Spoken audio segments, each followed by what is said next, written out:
Hello, I'm Stephen. I'm Waldo. And today we will dip our feet in the arena of the bee and the clown.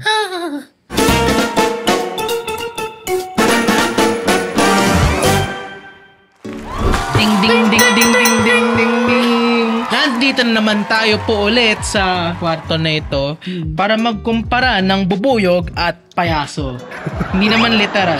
Dahil sa alam nyo naman po, nung huli, nag-compare naman po kami ng Jollibee at McDo na burger meal naman. Tayo ay ngayon ay magko-compare ng mga dessert ni Jollibee at ni McDo. At anong dessert ba yan? Sunday. Hindi po.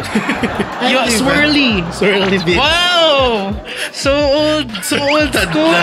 So old school ang tanda na ni Waldo. Ano nga ba? I-product reveal na natin. Sige. Apple pie. Ay, peach mango. Ayun na naman tayo. Ayun. Apple pie at peach mango pie. Harap mo naman. Oo. Hindi. Gilid na natin. Joke. Aray ko. Itignan namin to, check namin anong mas masarap, ano ang mas mainit, ano ang mas... Actually, pareho ng malamig. Kasi kanina pa. Kasi may ginawa po kami kanina nung nag-dish. Masasabi mo bang juicy ang peach mango tsaka apple? It's jammy. Jammy. Okay. Para sa mga di nakakaalam, mag-strawberry jam kayo ng Shepherd sinin sa Baguio. Good Shepherd. Para mag-gets nyo yung sinasabi ko. Anyway, ang sabi ng script namin, dahil kahit may salamin na but ang memory, we will check the packaging and the associated items. Packaging, pasada naman. And the host, us, will try the flavors one at a time. Give us we will give impressions. Let the audience know how hot. And by the way, pre-face, malamig na siya. Medyo hot kasi siya. Or if it's cold. So, adjust kami. And we will tell you if may nostalgia bang naka-attach dito o wala. Let's go. Bueno, packaging is good. Pero we all know we're just gonna do a little old unitin natin. Like so. Bata Mama, apple pie! Alam mo, next time, sumubok tayo. Happy Meal. With toy. Tsaka Jolly Kitty with toy. Maglalabas tayo ng tigisa muna before magtigisa kami. Are we healing our inner child? Yeah. Okay. Which is healthy, by the way. Don't let Twitter tell you otherwise. Okay. Packaging, maganda. Pasada naman yung paper bag. We forgot to list. Ang list price ng binili namin is ito 200 kasi walang 3-pack ang yung trio pack, Walang 3-pack ang McDo. But ang Jollibee, you can get it for the low price of 182 pesos. Not in 128. Actually 128 kasi may food delivery charges pa kami. And yung 200 siguro magkano yun? 45 times 3. 45 yung nakita ko sa app Mga I think 145, 155. Kasi 45. Tapos merong 69. Basta you get the idea. Mga audience, 45 times 3. Paki-calculate and comment na lang. Anyway, packaging, kamusta? Bakit parang, wait. Bakit bukas yung flaps? Yun nga ng McDo. Di magandang pagkakatupi, which usually means tamad ang tupi. Ito selyado. Ito, tingnan mo. Proof of concept. Di yan lilipad. Ito pag ginanon to ko. Wag na natin. Makaubos tayo yung content. Oo. Ako pa lang, panalo na to. Sa packaging. Sa seal, pero may benefit si McDo. Kita nyo tong perforated edge na to. Anong perforated, RG? Yung pattern ko dito? Broken line po. Kung nagda-drive po, broken line, mag-overtake ka na. Advantage dito is, mas malinis yung pagkakalabas. Kasi may sintomas may symptom ang, mga apple, mga fresh, mga microwavable pie, I like to call it.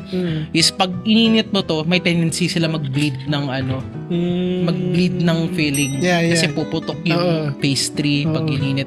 Mga kumakain ng hot pocket, mga mayayaman, malalaman yun. Ganyan ba ang hot pocket? Hot pocket, Jamaican. Dati nung juicy pa yung Jamaican, ngayon kasi tuyot yung flavor. Nipis naman nun. Pero yung Jamaican dati may bleed ng oil. Nagbe-bleed yung juice. Buksan na natin. For McDonald's. Wait, actually appearance muna before the actual product reveal. Okay. Mas gusto ko to. Kasi, packaging. Yeah. Very compact. inaalog ko parang shaker eh. Ito kasi pag inalog ko, baka mahulog eh. Anyway, matatry natin dito kung tama nga na kung may bleed out ang produkto. Jing, try natin yung perforated. Okay. Wow! Kita nyo, diba? Dok, may bleed out ba? Wala, diba? Malinis. Saka daming putok, oh. Madami, very brittle. Ano ba to? Crispy pata yata ito eh. Hindi, pimple. Yak. Peklat. Joke lang. Yak? Yak, peklat. Ano to? Well, di ko muna didilaan yung akin on like you. More brown than golden. Yeah. Yung mukhang nagte-text yung nagpa-fry niya kanina. Or mukhang lata na yung frying oil nila. Kahapon. Kahapon. Wag na natin pakita yung box. Tingnan natin yung loob. Rate muna natin kung may spillage.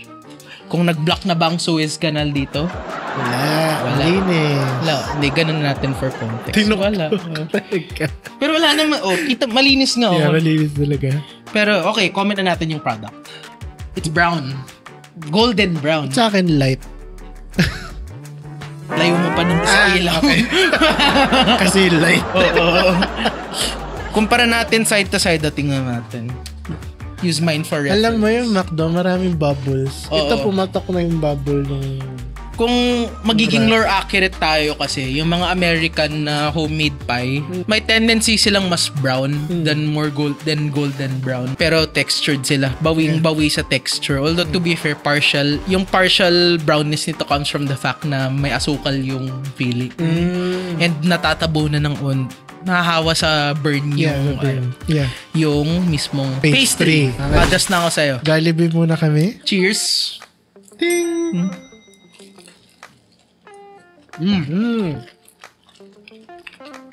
May nalasahan kang tuna pie? Wala. Akin meron eh. So you mean isang oil na Nagka-blow out yung tuna pie na katabi nitong pinrito. That's quality eh. That's a quality problem. Pero taste-wise, very jammy. Actually, mas liquid siya if you could see that there. Pero kahit itak-tak mo. Wala eh. Wala siya. Pero jammy siya. Taste, excluding the fact na nagka-blow out yung yung tuna pie na katabi. Yung tuna pie nito, masarap siya. Very jammy. Very mango. Actually, more peach siya. Yung mga American Jollibee eaters, Jollibees as they call it, will note na mas peach than mango yung feeling ni Jollibee. Yeah. Which I agree. Totoo lang, I like peach more. Not as a fruit, pero as a flavor. As a flavor. Ako, I'll give peach mango pie. Out of 5 kasi one out. Siguro I'll give it 4. 4. Agree na din kasi totoo lang nung bata ako, not sure about now. Mas peach mango pie ako nung bata ako. Actually, sobrang... Never ko nagustuhan yung mga chocolate na pie. Yung chocolate pie, yung choco marshmallow pie, natripan ko yun. Yung choco bao ni Chowking, natripan ko yun. Pero bumabalik parati ako sa peach mango pie. And totoo lang, kung wala akong conditions, I would order yung trio large pie every day. Pero, and even for now, pero walang large apple pie ang McDo. Siya nga endorser nito eh. Tingnan niyo. Bida ang saya. Kulay. Anyway, di na mainit. We're not gonna comment on the heat. Yeah. Kasi lumamig. Kasi amin. Naka-aircon kami. Problema na namin. Yun, Ito mas brown. Parang totoo lang mas lore accurate kasi may sugar. Lumabas yung jam. Oo. Ayan, may blowout. Yan yung sinasabi kong may blowout. May blowout. Birthday niya siguro. Ayan. Happy birthday. Cheers.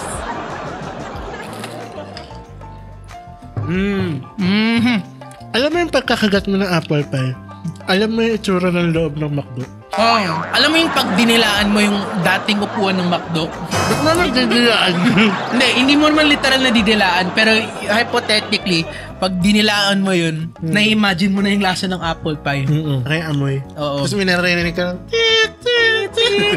yung kape! Mainit na!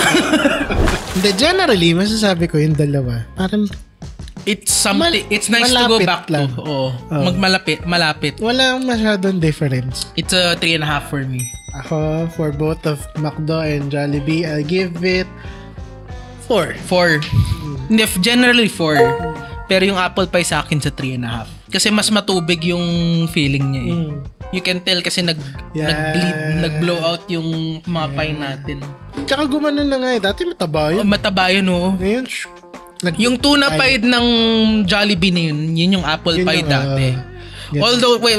I haven't tried tuna pie as of this year. Hindi ko pa sure.